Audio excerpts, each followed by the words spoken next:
Advocates say New Orleans is in an affordable housing crisis right now. Certainly, it is a growing problem that prompted city council members to move forward with an ordinance to create gap financing for affordable housing projects. WGSU reporter Morgan Lentis live in the CBD to explain the larger mission here. Morgan. Hey, Gina. So advocates say the best way to end homelessness is by increasing access to affordable housing. But as I learned today, there are other simple and important steps we all can take. The thing that ends homelessness is housing that's safe and affordable for the people who want and need it. That is the simple answer to getting people off the street. But as many in this room know from personal experience, there are no simple solutions to the problem. If you come from where I come from and have nothing or nobody, there is no cushion. Like, you could be homeless within a day. Which is what happened to Amy Duke at the age of 15. She shared her painful story Tuesday before a group of local, state, and national advocates.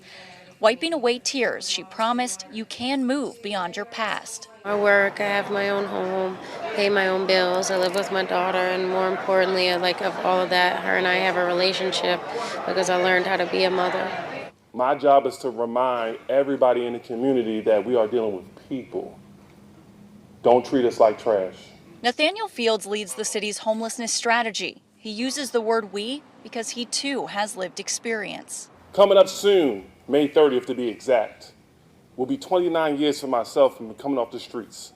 He and other advocates say treating the unhoused as human beings is a critical first step toward helping them find a home. We really need to lean into housing first as an approach, making sure that people are treated with dignity and respect, and that we're really just helping them heal and thrive.